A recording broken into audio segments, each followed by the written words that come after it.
Hello, everybody, and thank you for joining us. Also, thanks for bearing with us that little technical glitch there. You might have been kicked out for a second. Sorry about that. So, let's see, just for a brief introduction here, my name is Allison Leahy, and I'm the community manager at Ning. For those of you who aren't all that familiar with Ning, we are a company dedicated to the cultivation of online community. The Ning platform is a fully hosted self-service solution for building online community, and over 2 million communities have been launched on Ning over the past 6 years. We also just recently launched a completely redesigned version of the platform, which includes more publishing tools and design flexibility than ever before. So if you're interested in seeing the new Ning in action, I encourage you to visit ning.com. But we all know why you're here today, and I want to thank you for taking the time to join us. In just a few minutes, I'll turn it over to Patrick O'Keefe, who is going to give us the lowdown on how to monetize your online community. Before I do, though, I want to make sure you all know a bit about Patrick. Patrick has been managing online communities for over 13 years, so that's long before the term social media was coined.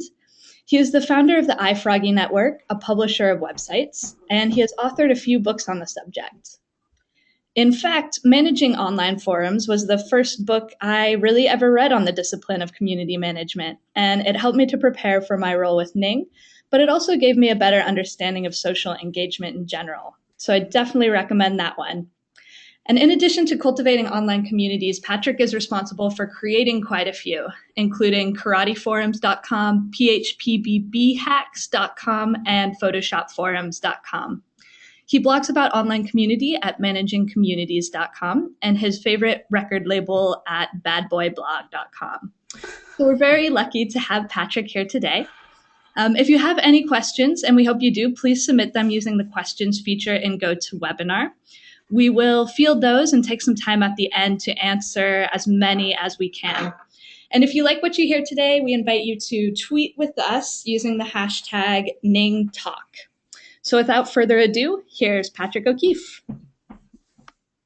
Hello, thank you for the introduction, Allison. Thank you for the kind words. I'm really glad to hear that about the book. I love hearing stories like that. It means a lot. So let's see. Today we're going to talk about monetizing your online community, and I call it an introduction. And what I mean is that I'm going to we have a limited amount of time here. I can't keep you all day, so. There's a lot of methods that you can use to monetize your online community, and I'm going to highlight the most meaningful ones, and I'm going to give you some tips to get started and some tips to take it to the next level.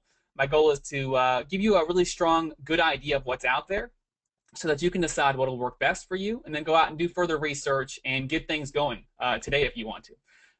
Now, as Allison said, if you have questions, definitely I'll stay as long as I'm allowed to answer as many questions as possible, so please do submit those. And when I talk about monetization, I'm not talking about consulting services. I'm not talking about selling yourself, selling your soul, as I do, but how to directly monetize an online community. And monetization can mean different things to different people. I think, obviously, if you're running an online community as part of a business or for a business, certainly businesses need to generate revenue. So there's that obvious need. But also, I think most online communities are started, and I think this is, I don't know as far as the Ning platform is concerned, but I bet there's a substantial portion of Ning platform owners who start their communities based on a hobby or a passion, and then it turns into something a lot more time commitment wise. Online communities take a lot of time to run. A lot of that stuff happens behind the scenes. Members don't ever know about it, but it still happens, and they become a part-time job, even a full-time job. And we have to support ourselves and our families, and when it comes down to it, when that community starts to eke its way into that time, something has to go. And if the community isn't generating any income, if it's not supporting you in any way, then it can't be your full-time job. You have to cut away from the community, and so you can't spend the time you want on it. So monetization allows people who want to invest that time in their community to be able to do so while not putting themselves or their family in the poorhouse.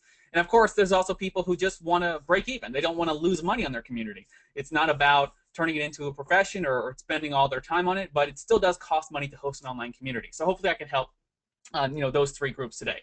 Monetization can allow you to turn something that you are passionate about into a profession. So as Allison said, I'm Patrick O'Keefe.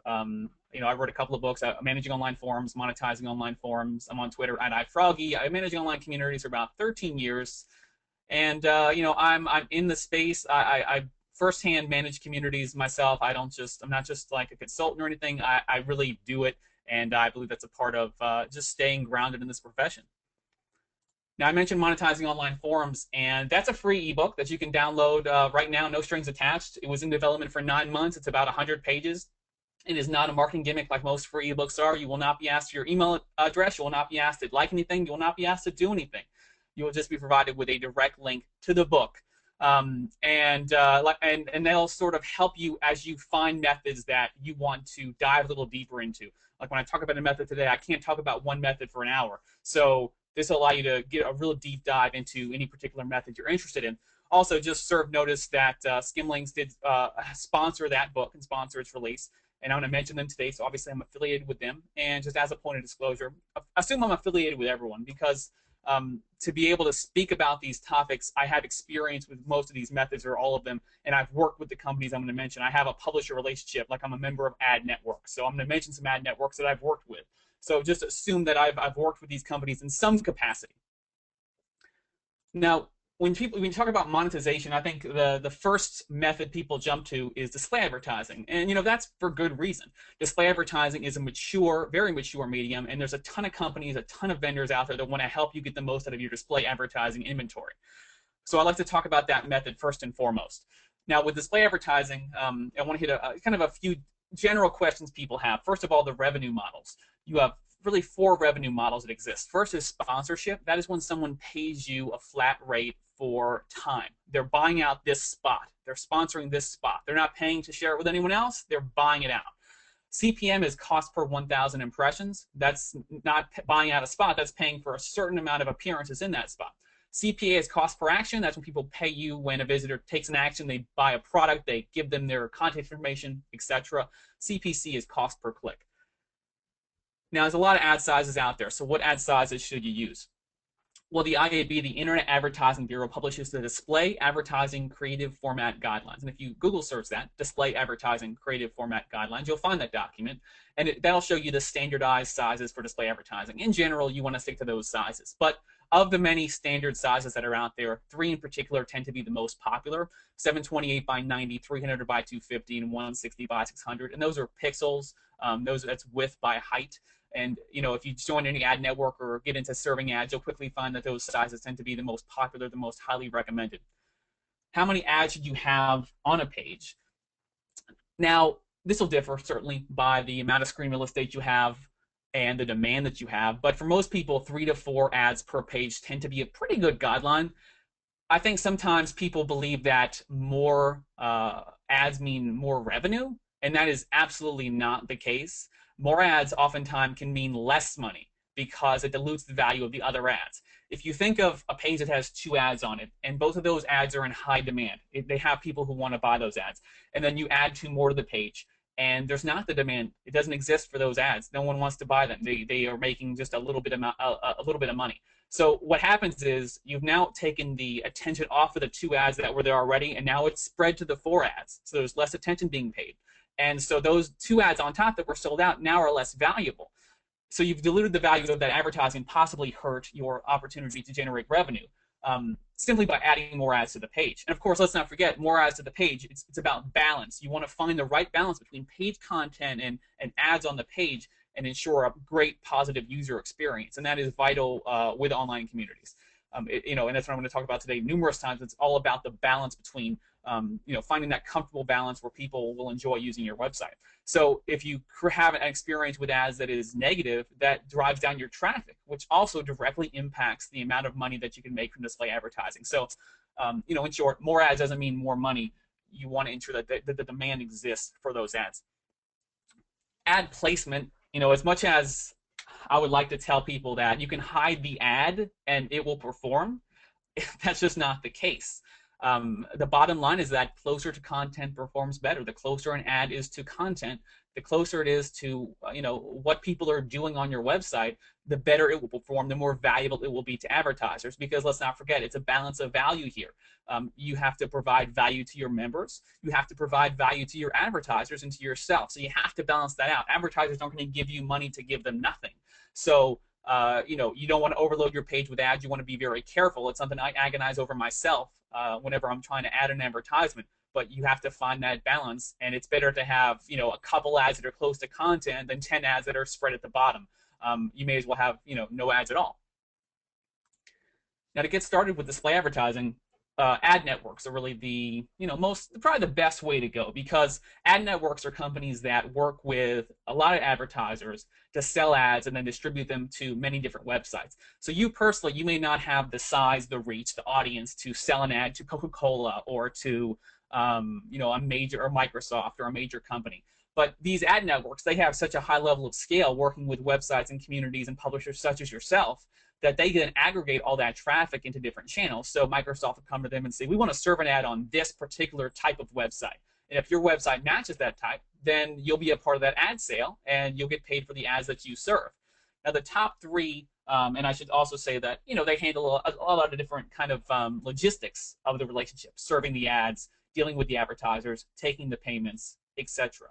Now, with the top three rows on this slide, these are all mainstream general advertising networks. They'll work with a lot of the different kinds of sites. As long as your site meets their guidelines and their requirements, and it's not pornography or you're doing something illegal, chances are that they will be able to serve that particular topic.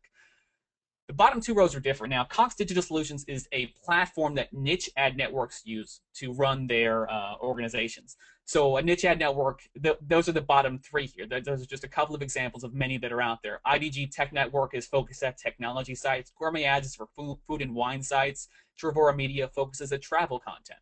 And Buy-Sell Ads is not so much an ad network as it is an ad marketplace. And I just want you to be aware of sites where, like Buy-Sell Ads, where you can list your website, join their marketplace, and then sell ads through them to people who are looking on their platform to buy advertising, or to even people that you want to sell advertising to directly, because they also handle a lot of the headache, a lot of the logistics of that situation, like serving statistics to advertisers, like handling the payments, like dealing with support, etc. So that's kind of another component to this whole puzzle.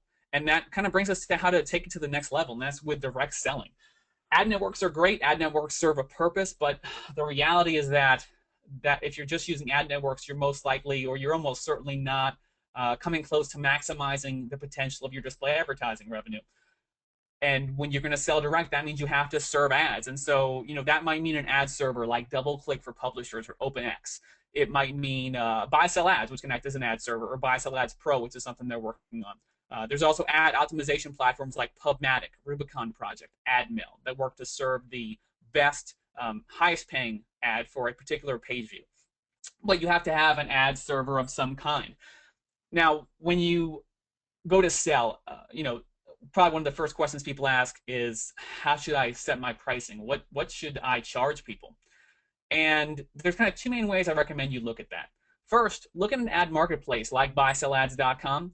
And the beauty of that marketplace is not only that they help you sell, but that they show you who else is selling, what they're selling, and for how much. So you can view a similar site, a site in your niche, and you can see, okay, this is what they're offering, and this is what they're charging, and perhaps most importantly, you can see if they're actually selling at that price. So that'll give you a good idea of what the market will bear. Also, look at what you're making with your ad networks already. Like Google AdSense or like another ad network, because if you're making a certain amount to put in the effort, the extra work to direct sell, you have to charge a premium on top of that. So if you're making 50 cents CPM, 50 cents per 1,000 impressions, or $1 CPM, let's say, with your ad networks, well, if you're going to put in the extra effort to sell direct and to reach out to advertisers, then you need to charge, well in advance of that. Depending on your traffic, that might be $2 CPM, 3, 4 CPM. You can test the water, but the point is you want to charge above whatever you're getting from ad networks to justify the extra time that you're going to invest. When you're reaching out to advertisers, they need to know something about you. So you want some form of media kit. Now, a media kit is a document that basically explains why you are attractive. It might include details on your ad placements, how much traffic you receive, demographic information about your audience, and in general, just reasons that you are great. So accolades, if you have received any awards, if you've been featured in any noteworthy publications, if you have a lot of Twitter followers, Facebook fans, RSS subscribers, email subscribers, even if they're not advertising on your Twitter feed, just the fact that you have this mature, built-up community or this audience that exists speaks to your value and speaks to the fact that you might be a party worth working with. So how do you find advertisers to send that information to? I think it starts with identifying the people who are actually spending money. And the way that you can do that is to look at similar sites, look at other sites, and see who's advertising on those sites. Also, you can use Google. Just search for a term related to your website. I run a martial arts community, so I might enter martial arts or martial arts store or martial arts goods and see who's advertising on Google, see who's actually spending ad money, because if they're spending ad money in that way, then they might also want to spend ad money with me to reach the same audience. And then make it easy for people to buy, using something like buyselads.com or an ad server where people can simply visit a website, upload a creative, place an order. I think that helps people it helps you to take advantage of the impulse buy, people wanting to buy at this moment and not finding someone else because they had to wait to contact you or to speak with you. And buyselads.com is an easy way to do that. Just to close out display advertising, the key to maximizing display advertising is to use a blended approach. So what I mean by that is you have different tiers of your display advertising. Your top tier, your best paying ads, right? Those are the ones you sell direct yourself. Those are your premium ads when you have a direct relationship with the advertiser. That's how you get the most money. But you won't always be able to sell out on those ads. Everyone isn't. Pretty much no one sells out their ads direct. So then what can you do? Well, that's where ad networks come in. And as you use ad networks, then you'll identify some of the ad networks that pay you better than others. Those will be your premium ad networks. So if you can't sell direct, then you'll send that traffic to them. And then they'll run the ads, and they'll have to serve what's called a default ad. And you want to monetize those. So you'll send that traffic to your lower tier ad networks, the ones that perform less, that don't perform as well. So they might not be paying you all that much. Maybe it's 10 cents CPM, maybe it's 20 cents CPM, whatever it is. It may not be a lot for what you generally receive, but it's better than zero. So then they'll run that ads. So then where do you go? Well, you can do affiliate ads where people pay for actions or people pay for people buying a product. You can advertise internal features on your website, like a new feature or some sort of functionality on your website, a photo gallery, whatever, just to make sure you're getting value out of that placement. So, by using those 4 different tiers, you ensure that even if you can't do the top 1 or the top 2, you still are getting value out of those placements. Because if you run out of any of those and you don't have anything behind them, you don't have this blended approach, and you'll just make zero off of the placements, and that's obviously not the goal here.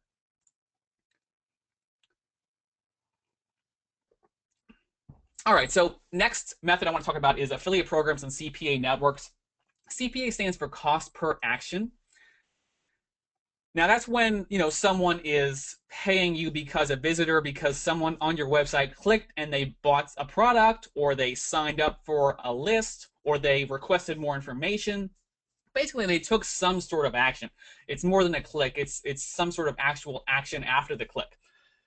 Now there are a lot of affiliate programs out there, and if you've never spent much time looking at affiliate programs, you might be surprised by the quantity of programs that exist in the world. No matter what your, no matter what your community is about, no matter the topic you cover, there is a very, very good chance that people who want to sell to that audience have an affiliate program. And you don't really know it until you go looking. So here's a very small number of affiliate programs on this page. Amazon and eBay tend to be popular ones because they sell a lot of different products. They sell things that can meet with pretty much any audience, and they have that massive base of products. So those are very popular, maybe the 2 biggest independent affiliate programs in the world. But it's more than just retail. I think when people think affiliate programs, they think sales, retail, online shopping. But there's a lot of different programs that serve a lot of different niches. So for example, Ford will pay you for people who want to buy a car or inquire about buying a car. RevResponse will pay you to host a directory of free trade publications, which they'll pay you for downloads of those publications. TurboTax will pay you for people who want to do their taxes, which is timely for part of the year we're in right now, at least in the US. Simply Hired will pay you for job listings. They'll create a job board with you, split the revenue, and also if you don't have any listings, they'll backfill your job board with results from their network, and you'll get paid per click on the jobs that your visitors click on. American Express will pay you for people who want to get a credit card. I mean, the key here is really to find the right programs. And some of the generic programs might work as well, but oftentimes when you want to find those niche programs, those smaller programs, you need to look into the affiliate networks. Direct programs tend to be somewhat rare. I mean, Amazon is a direct and independent program. They run their own program. Most programs tend to be a part of an affiliate network like Google Affiliate Network or Commission Junction or Linkshare.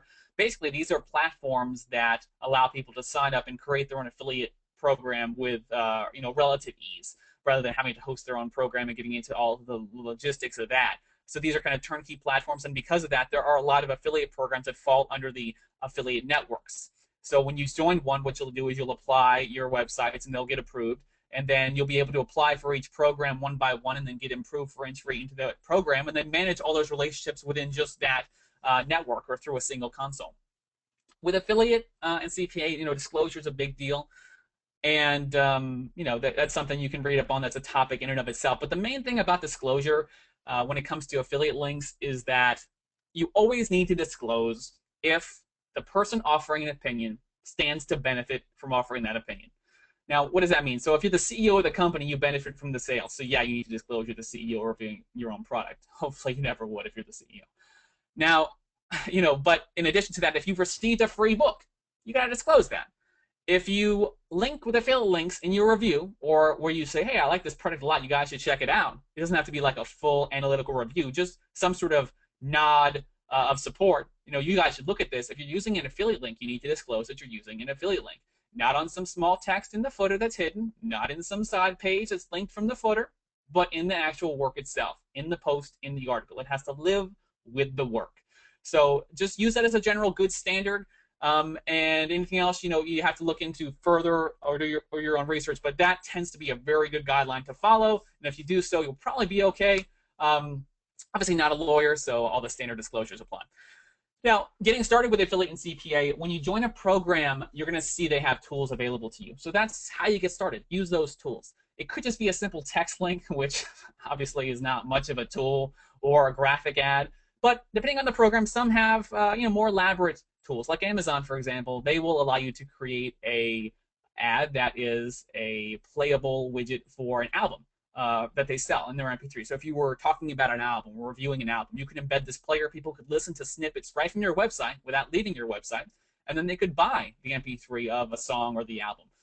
Amazon offers an auto parts finder widget. eBay offers you the ability to create this display ad sized areas where you can list products that are related to your niche. So you could enter, again, I just did this on my martial arts community actually. So I created a banner that displays products that have the keywords of martial arts and karate and taekwondo, etc. And so, to a visitor to my website, that's actually really interesting because they love the martial arts and they are interested in martial arts goods and memorabilia. So when they see that, that's something that will be directly relevant to them and something that could add value for them. And then I get a percentage of the sales generated when people click on that banner. So again, that's a default tool, and I used it and have made a little bit with it already.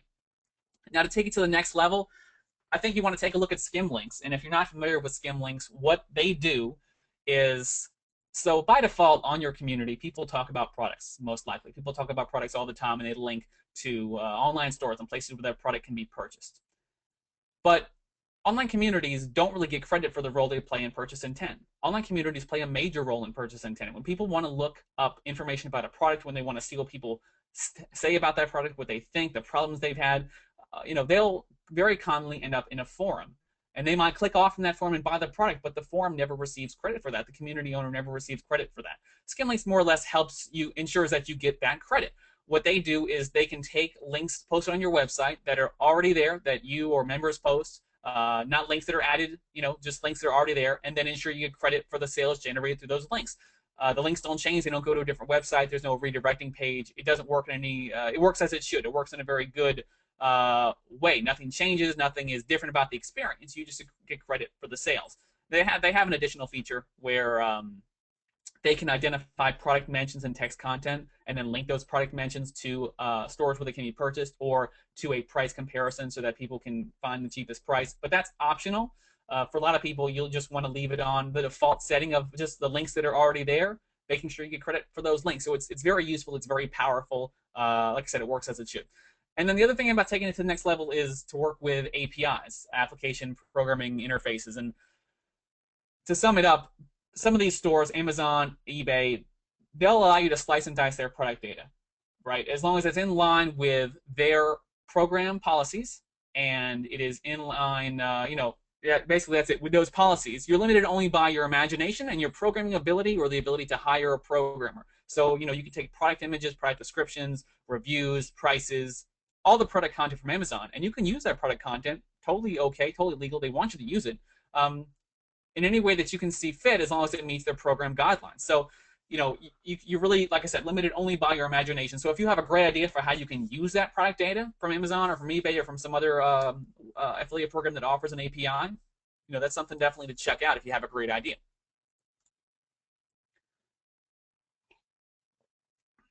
Now, I talked about skim links, so I want to talk a little bit about in-text monetization. As it sounds, monetizing text content on your community. So there's two types of in-text monetization. There's in-text advertising, there's in-text affiliate links. With advertising, it is, a vendor is going to identify content, text content that matches with ad campaigns and then link that text to ad campaigns, and you'll get paid most likely per click.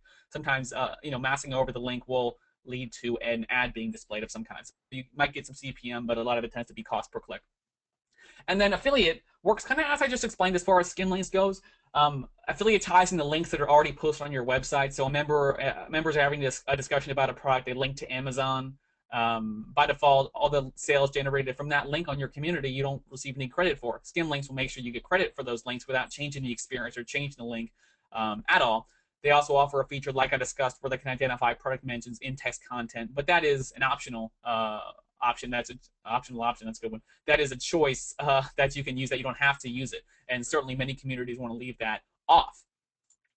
With in-text monetization, you want to get started using vendors. I mean, that tends to be the only way to go about it. You don't really run your own in-text platform. You don't really host your own in-text platform. There's kind of three main vendors out there for the in-text advertising: Vibrant Media, Kintera, InfoLinks. For affiliate links, I recommend Skim Links. Disclosure is vital within text, especially with affiliate disclosure. And these companies will tell you how to disclose. I don't recommend these companies because they are devious or unethical. They'll tell you how to disclose. And then Skimlinks will tell you that some of the most popular integrations they've had with online communities are when the community owner or manager simply comes out and says, "Hey, we're using this. That's what this is. We're going to use this. We're going to get credit for the sales generated through our website." And they're totally upfront about it and honest, and the community responds well to just being told. Now, does everyone need to go that far? Do you really need to do that? It depends on your audience, probably. What I discussed earlier about benefiting from the affiliate links in a review that you wrote, that still applies here. If you have skim links and you write a review where you recommend a product and you link and you're going to get credit for that link and you're going to get a portion of the purchase, that has to be disclosed. You have to do that. So not only for the FTC's sake, but just for your own ethics, you have to disclose that. So beyond that, if you want to go above and beyond that, again, Skimlinks has had a lot of success with people who simply tell their communities, "Hey, we're going to try this," and it's a good thing because it's not adding additional advertising to the website. It's not adding anything to the website at all. There's not more display ads on the page. You're not taking up more of the screen real estate. You're simply taking the links that are already there and getting a little bit of credit for the sales generated through them. To take it to the next level within text, you want to look at product-centric forums and product-centric sections of your website. Sections that encourage product-related discussions that your members want to have. There's plenty of examples of this, but one thing that I've seen some communities do is they create like an eBay forum or an eBay-focused forum or section where people can post links to cool eBay auctions they notice or recommend their own auctions. So, these are something that the visitors want to see because people choose to view this classified ad sections of the newspaper. People choose to go to eBay and they choose to go to Craigslist to look for things in specific categories. The same is true for your members of your community. If there is a targeted section that shares cool items related to the niche of your community, they'll want to see that. They'll want to share that. And having a section that encourages that also encourages them to post links which then can be monetized through an text monetization vendor, and then you can get credit for any sales generated through them. Well, of course, you can also have things like review sections and other product-centric areas that are related to your niche. I also want you to think about tailored integration because, and this is with anything I talk about today, with the other methods I discuss as well, just because you want to use something, uh, that doesn't mean that everyone has to see it, right? So, for example, just because I want to display an ad doesn't mean it has to be displayed to every single visitor. I could display it just to visitors who are logged out, just to visitors who come from search engines, which are visitors that are known to click more ads. I could display it on just content older than 2 weeks. You can do a lot of different ways. You can segment your audience in different ways so that, maybe you don't want to show this ad to your most active members, your most active visitors. It's up to you. The point is, it's not an all or nothing game here. You can display certain ads, certain methods to certain people, and the people that it will resonate with most.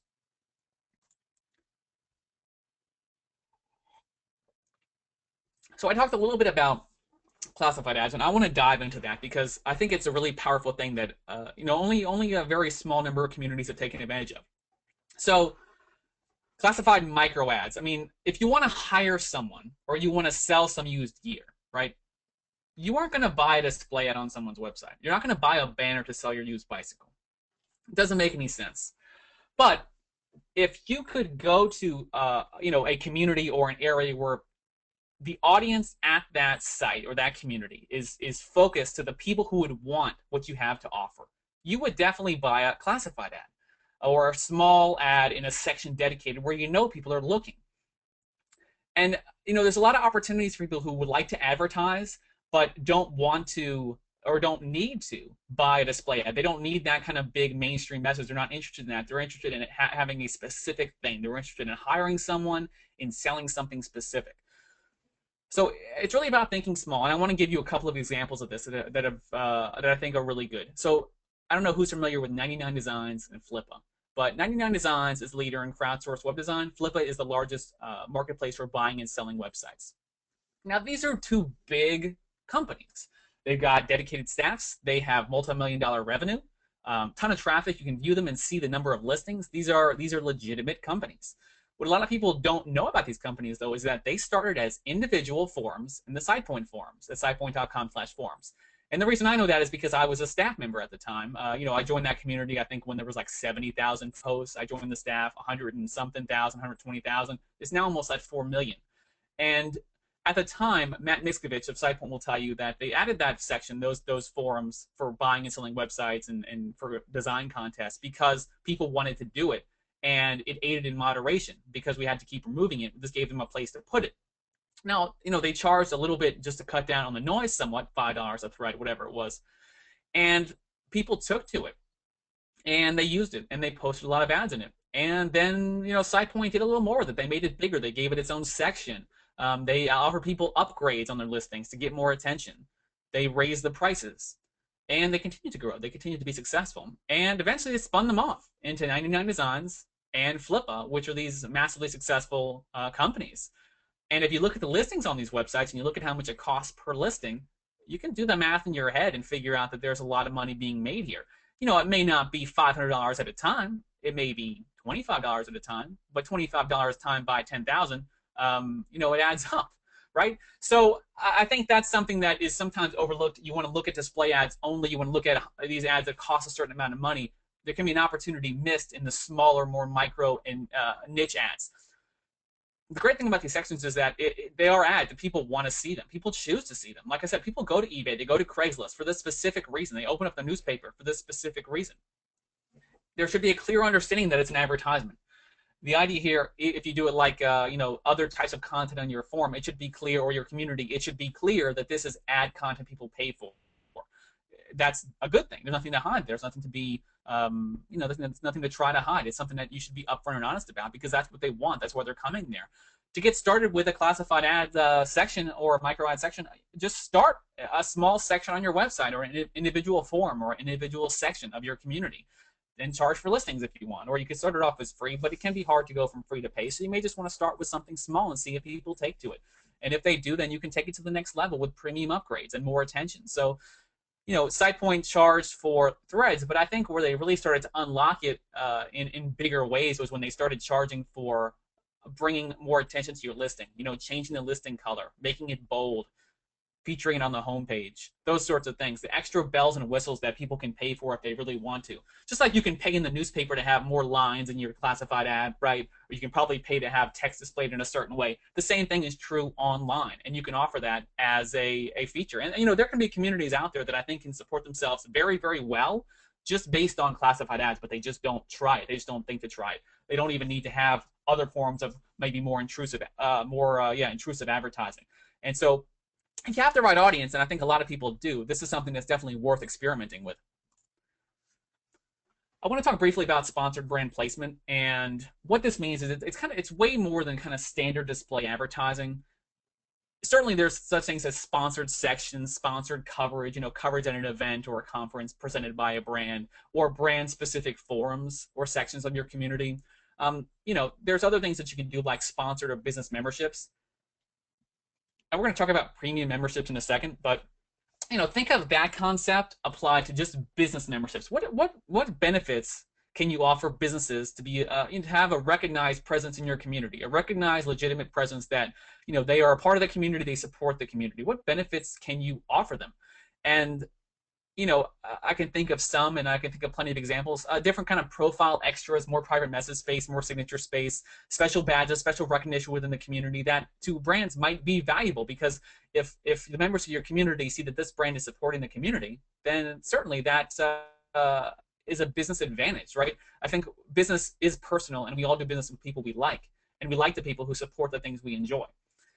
Also, things like advertisements on your community, recognition in a special section where you show sponsored or official business memberships, deeper analytics within your community. Web Hosting Talk has a program where hosting companies can pay for a professional membership, and they get access to monitoring services within the community that notify them when their brand is mentioned. So things like that, business value, business benefits. What can you offer businesses to have them pay for an account? There's also such a thing as product review programs, focus groups, and panels. Brands who want to get information from your community, they want to have them influence their products or help them to do business in a better way. And one example of this is the Student Room, the studentroom.co.uk. And if you will search the Student Room rate card in Media Pack, or just Media Pack, the Student Room, whatever, some combination of that, you'll find their Media Pack, and it explains the programs they run. And they run these types of programs: product reviews, focus groups, panels. It's not something that happens a lot, I will say, but if you have the audience, this is something that can occur, and you can work with brands. To get started, if you're interested in starting a program like this, I would contact familiar, friendly brands that are already familiar with your community, that you might have some relationship with, maybe brands that your community likes, brands that your community members talk about and appreciate, because then you can say, hey, look at this on my community. These people, they love your product, and we were wondering if you would like to, have a deeper presence on our community. Now, to go deeper, I think you can create programs for brands to participate in your community through disclosed sponsored accounts, because brands are criticized sometimes for poor outreach in online communities, and I've criticized them myself. I've outed companies before. If you search for Sports Legends Challenge, you'll find maybe one of the more visible ones I outed. A network of people who are basically spanning online communities. And I think that's good. I think it's good that people know that we're watching, that we won't just we won't know that they're doing it. But plenty of brands want to do it right, and plenty of brands want to participate in your community, but they just might not know how. So I think these programs can help them. And if you want to just get started with one, like I said, reach out to a familiar, friendly brand and see if they'll pilot it with you. Maybe give them a discount or let them do it for free, just so you can work out the kinks. And then you'll have that case study, hopefully a great case study, where you can say, well, this brand participated, and this is the benefit they got. And then you can use that case study to bring additional brands into the community. Next up is product sales. And when you say product sales, I think a lot of people will leap to merchandise sales, logoed merchandise. And that's fine. I mean, that makes a lot of sense. That's a good product to sell. But I want you to think about products that would benefit your audience. I don't know your audience, only you know your audience, and you know the stuff that they will be interested in. So what can you sell them that will help them do whatever they do better? Like scuba accessories. What can you sell them to help them have more fun when they're doing when they're scubaing, or when they have this hobby, if like you have a knitting community, what knitting things, what things can you sell them to help them knit better? And if you're a professional community or an educational community, you can think about things like digital products, books, ebooks, video education, quality products, things that your audience will be interested in. And I could pull on SitePoint again here as another example, because they have taken a business that started as really a web development community and an online publication focused at web developers, and they've launched a successful book publishing business that's distributed in the U.S. by O'Reilly Media and distributed around the world. Certainly, they've started Learnable, which is an online education community. They obviously started 99 Designs and Flippa. So though if you go to the SitePoint forums, you may not see tons of monetization on the forum, you can look in the header and you can appreciate the directions that they decided to take it, which is different than display advertising. You don't need display advertising. Certainly they sell some, but they took it in a lot of different directions and offered a lot of interesting quality products. People use them, people pay for them, and they generate a lot of revenue that way. That said, let's talk about branded merchandise, because it is so popular. So I think a lot of branded merchandise out there tends to be just logos, and that's good. I think logo merchandise is good. People want to show that support for the community. But at the same time, think about things and making things that you'd actually want to use and wear. Not to say I wouldn't wear a shirt with someone's logo on it, but I'd much rather wear something that looked, for lack of a better word, cool. So, think about things that make your community unique, catchphrases within your community, have it professionally designed.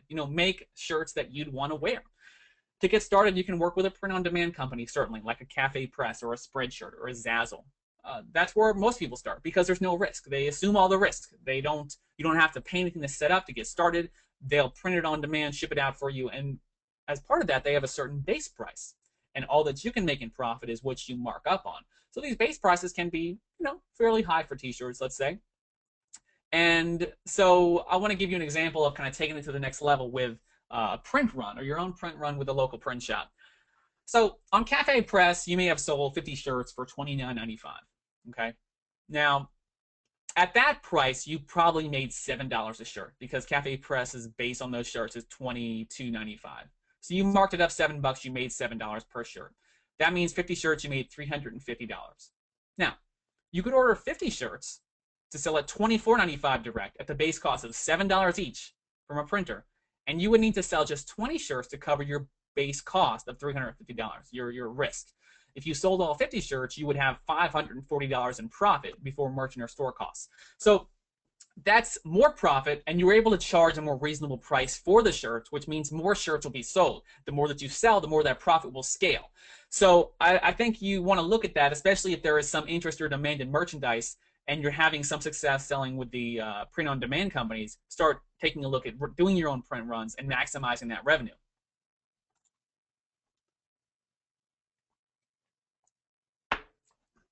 Now I'd like to talk about premium memberships and subscriptions. And this is when someone is paying for membership on your community. And it might not, in most cases, it's not simply to access the community. There are free accounts, but it is paying for extras or paying to support the community, getting benefits for doing so. And these programs, they aren't about taking things away from the free members. I think that's something that you want to be very specific on and avoid very directly is, a lot of communities get popular based on free members and add premium memberships, but you never want to take anything away from the free members.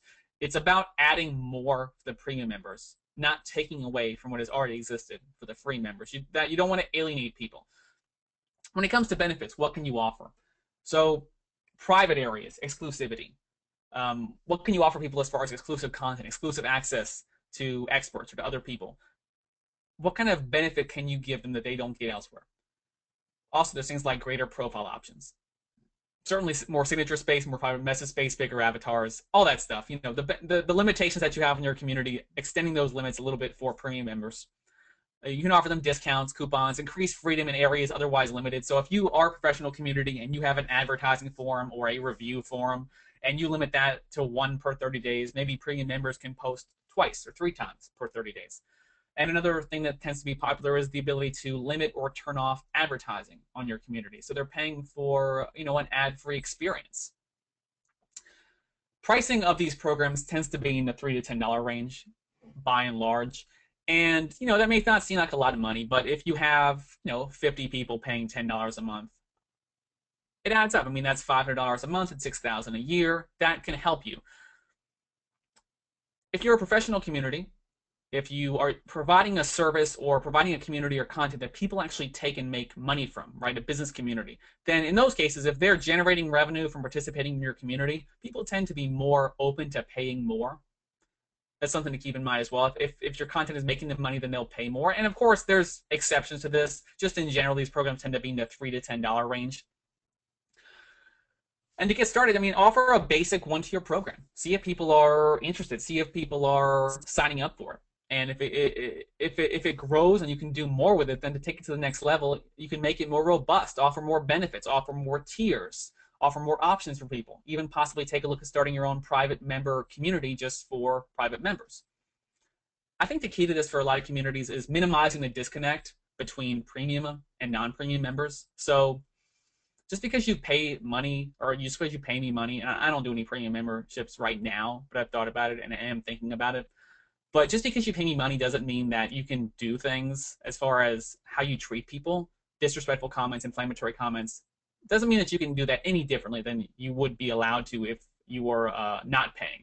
You have to still treat people respectfully. You can't say things that are inflammatory, etc. Our standards as far as how one treats another, they don't change based on what you pay. I will ban you and refund your payment, and I won't think twice about it. It's not. You have to maintain that line of consistency because you don't ever want people to have good reason to question your integrity or your fairness when it comes to dealing with premium members versus non-premium. So always be very clear about that.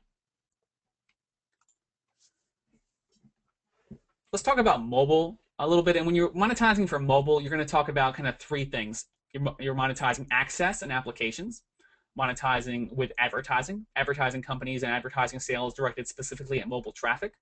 And you're talking about affiliate. Now, affiliate tends not to be terribly far along with mobile. A lot of affiliate programs do not accept mobile transactions, but I'm told that is getting better, and some programs do. Now, what's this chart? This chart is U.S. smartphone owners from July 2007 through May 2012, and certainly you can see that it is going up. I cannot find a more recent version of this graph. I wish I could. I don't think they've released it, or if they have, I have not yet been able to find it. Now, to get started with mobile, it's pretty basic, I think. You just want to make sure you have a good mobile experience in place because a lot of people don't. So you need to have a mobile experience in place that can be monetized. To take it to the next level, that means working with mobile-specific monetization vendors. The first three rows on this slide are all mobile ad networks. These are companies that sell specifically to mobile traffic. Smato is an optimization platform. They try to get you the best paying advertisement for any particular mobile visitor. And Skimlinks also does some work with mobile, with the affiliate programs that accept it. So if the program accepts it and someone links to it, then you can credit for the sales that way.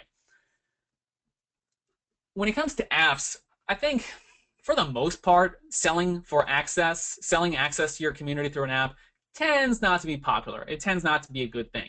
So what I recommend people look at if they want to go the app route is to look at offering a full-featured app that offers value to your members, that solves a need for them, that solves a problem, that has these great features. Forget the access to your community. Is this an app that would stand on its own, that you could charge for on its own, on the value that it offers to people like your visitors? If that's true, then you have something that might be valuable and it might be able to generate a lot of revenue because it's simply useful. And then you could just throw access to your community on top of that, not paying for the access, paying for this great app that solves a need, that makes them more productive, that helps them have more fun, that helps them document their hobby or their passion or their business or whatever. You have that great app they paid for anyway, and then access is a part of the community, and that'll help bring people to the community as well because people will buy the app for the app and then see your community as a part of it. So again, full-featured apps, value-packed apps, not access to the community. Lastly, I want to talk about monetizing your outposts. And an outpost, that's a term that was coined by Chris Brogan, and I like it a lot. An outpost is basically a presence that you maintain on a third-party platform that you don't control. So Twitter, Facebook, Tumblr, YouTube, etc. Those are outposts. You maintain these presences. You're offering value in those spaces. You're giving value, but you don't control them. And at the end of the day, you do want people to come back to your community, to come back to your website. That's part of the reason you might be participating. That's not to say you're not. Again, you're offering value, but it's to hopefully ensure that people see your community. Now, with outpost monetization disclosure is very important because you can't change the way, for example, a tweet looks. A tweet is a tweet. It looks the same. You can't make it clear that this tweet is an ad. And the FTC just recently released new guidelines on this. So, for example, with Twitter, if you have a sponsored tweet, you want to start that with either ad, colon, ad, colon, space, or you want to put the word sponsored somewhere in the tweet. It used to be that you could put the hashtag spawn for sponsored in there, and that would probably be okay. But now they've specifically said, no, that's not okay. People aren't clear on what that means. So those two methods, at the start, sponsored somewhere in the tweet, those are examples of the proper way to disclose a sponsored Twitter message. Different platforms have different probably different standards, and whatever you use to monetize will tell you how to do it or force you to do it. But just know that the disclosure has to live with the work. Again, it can't be on a separate page. It can't be in your Twitter bio that some tweets are sponsored. No one looks at that. No one cares. No one's going to know. So you have to include it in the tweet itself, for example, with Twitter. Now, to get started, you want to work with vendors. Here's a few. YouTube has its partner program. If you upload videos to YouTube, original content, it's not hard to become a part of that and have advertising served with your videos. My Likes offers sponsored tweets and sponsored messages for social platforms. Sponsored tweets, Adly both work with Twitter. Buy Sell Ads allows you to sell tweets as well. To take it to the next level, I think, again, selling direct, but I think maybe the most powerful way to do it is as a bonus onto other campaigns. So you might be talking to someone about doing something in your community, and then you could say, hey, what would be a good addition to that package, what would complement it well is a sponsored tweet or a sponsored post here. Something to complement it that you can then charge a little more for and offer a little more value, a little more inventory.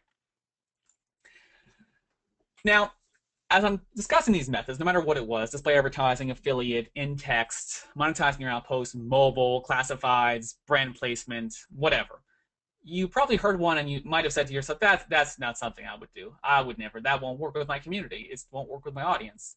And you're right.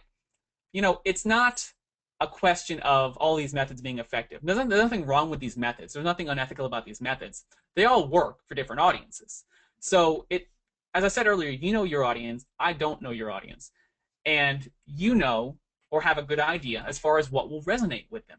And the way that you get the most out of monetization is through experimentation. I mean, that's simply the bottom line. You have to test things. You have to try things. You have to push the envelope a little bit sometimes, try to find a good comfort zone. You have to. I know I agonize over adding different types of monetization. But sometimes you have to try something and be willing to take it down, and say it didn't work. Because you'll never find out if you don't at least try it. Experimentation is the key. And I have been to the World of Coca-Cola in Atlanta, Georgia a few times. And if you've ever been there, it's a really cool place. But the end of the experience is a tasting room. And, you're in this room and you're surrounded by, 180 different Coke products. They have the Coca-Cola Freestyle machines, which have 100+ flavors. They have sodas from around the world that Coca-Cola sells. And, you end up trying all of them, of course. But you inevitably end up mixing them together. And most of those don't taste very good. But sometimes you stumble across something that you like, and I like something I call the mellow Coke, which is, I think it's 1 part mellow yellow to 2 parts Coke. And you might not like it, but I like it, and some of my audience will like it, I think. So, it's really all about experimentation and finding out what works best. It's about trying the different methods. For some people, one of these methods will work and will help them accomplish their goals. For others, it might be 3 or 4. It will almost never be all of them. It's about finding that balance and finding the methods that speak most to your audience. It's really about knowing your audience, respecting your audience, and using what works best for you. And with that said, I'd like to open it up to any questions here.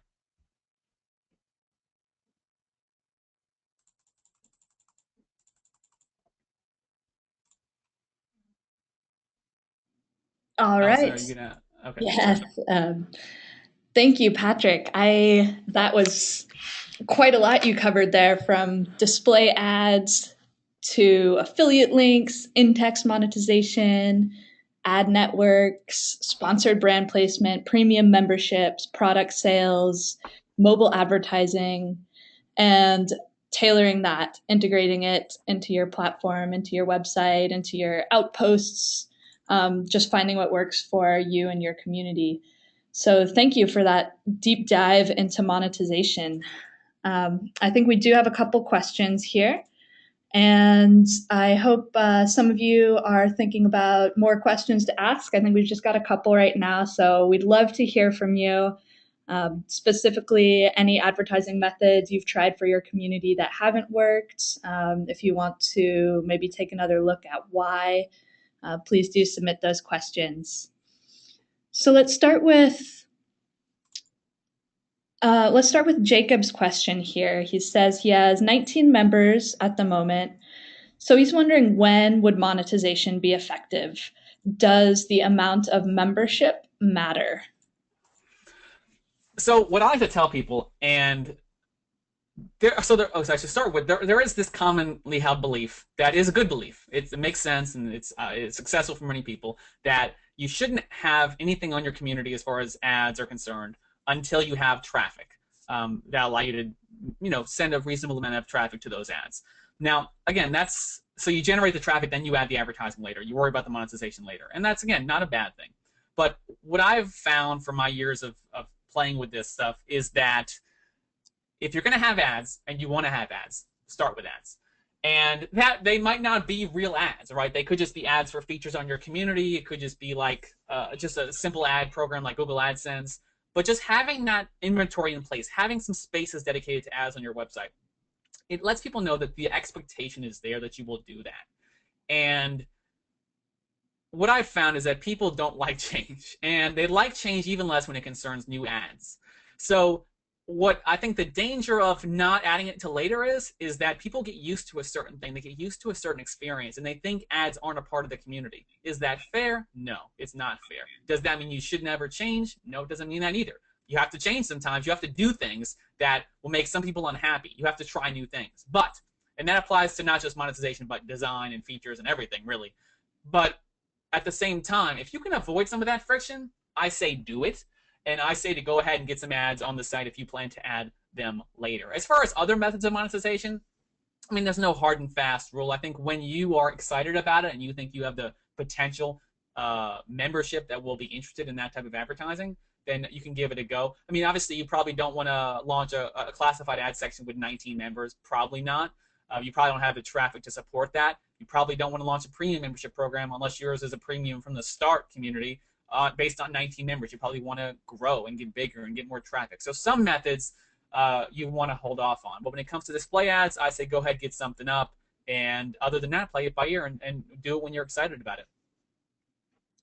All right, very good. And to build off that, we have a question from Stacy here. She's got a 900 member community that serves the biotech industry.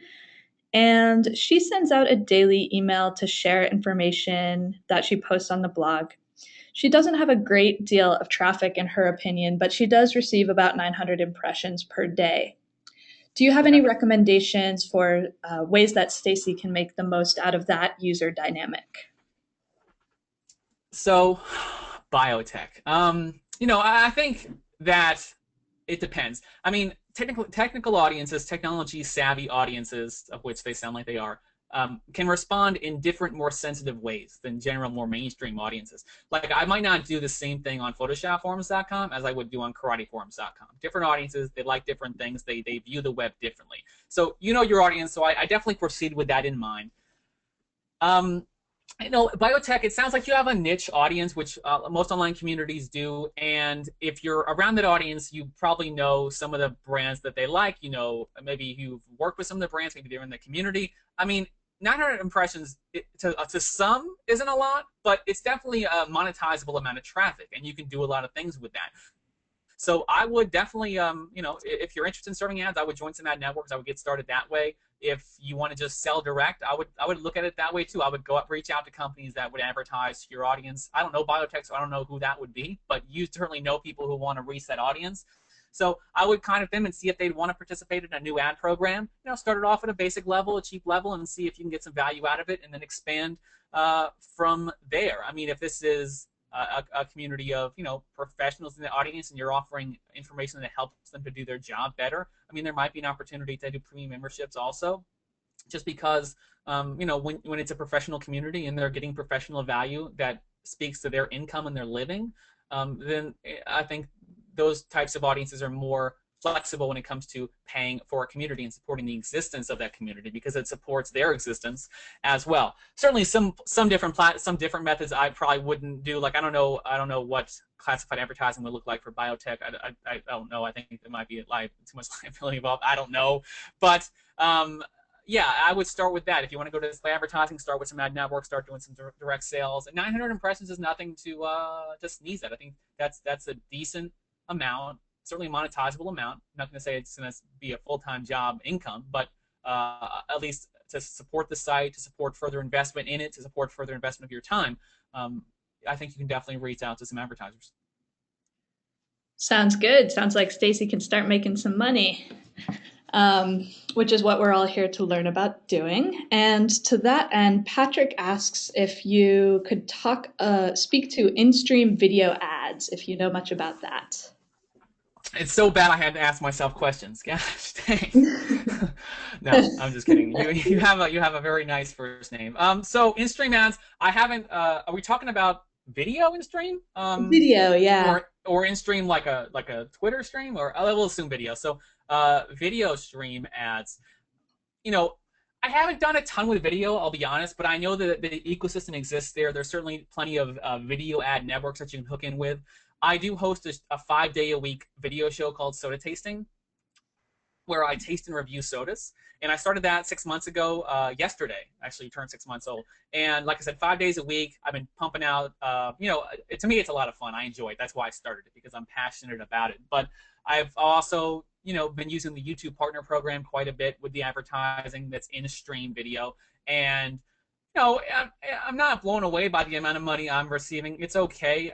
Then again, I'm not a huge channel, so I think that in-stream advertising I think that's yet another option. I think if you have video content, it's yet another option. I mean, I spoke about display, but if your community has a newsletter, certainly that's the same kind of thing, right? There's email people who specialize in monetizing email newsletters. You can include affiliate offers in newsletters. I mean, that's another piece of your inventory. If you have a massive mailing list, that's inventory. If you have a massive RSS subscription base, you can have ads in your RSS feed. If you have a massive YouTube following, or you have videos that are watched by many people, that's inventory also. So, it's all inventory that you can monetize. The trick is finding the balance between what's too much and what's still a great user experience. But I think if you have great video content, it is worthwhile to consider putting some form of advertising with it, or at least trying it. People will complain about in-stream ads sometimes, but to produce this content, quality video content, even my simple show, it takes time out of my week to put that content aside, to plan it out, to shoot, to edit, to upload, to write the descriptions, to publish the content on YouTube and on my blog. So again, that's just inventory to monetize. Look at it like other forms of inventory. You can do a lot of the same things I talked about with just kind of display advertising, having affiliate links, and doing these different things. That applies pretty equally to video and in-stream advertising as well. Okay.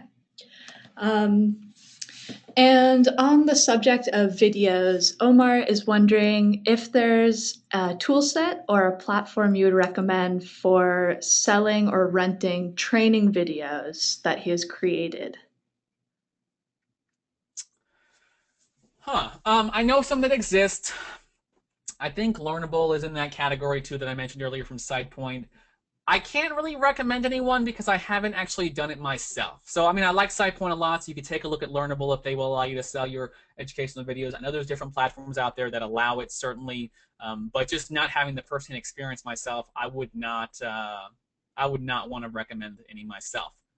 That said, that opens up the door to experiment, to try different ones, to see what works best for you, and even look at the idea of facilitating your own platforms. I mean, if you have an audience yourself, if you have an audience built into your community, then maybe you don't need them. Maybe you can just do something that's hosted within your website. Then again, I talked about like Buy Sell Ads being a turnkey platform for people who want to sell display ads directly, and that can be to take a lot of the headache away. So again, I guess it depends on how much they take from you and if that is really worth it.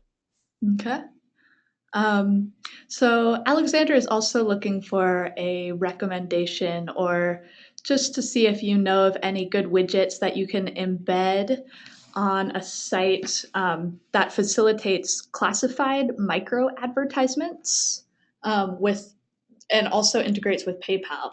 Um, So it sounds like that. Alexandra, did you say? yes, Okay. Would like something. She wants to do the classified ad thing, but just wants to like embed it on her site. I think so. That That's correct. Yeah. Do I know one? Not really. And I almost would not recommend that in general. I really think that it's better served if it's a part of the platform. I don't know. Again, speaking to maybe a heavy Ning audience here, so I don't know how that fits in with Ning. If Ning has some options, or maybe that's a feature request for Ning that someone could make, and just have some sort of PayPal integration for threads and to make it easier for people to approve new threads. No pressure on anyone, no pressure on us. just mentioning that. And if not, then maybe you want to look at some form of software, classified software that exists. I mean, I tend to recommend people make it as part of their platform at the start, whatever they're doing. You can probably create a section, create a forum, create a category, and then get an add-on of some kind and charge for threads, or have threads be by approval only and then approve them once the payment's received, and vice versa.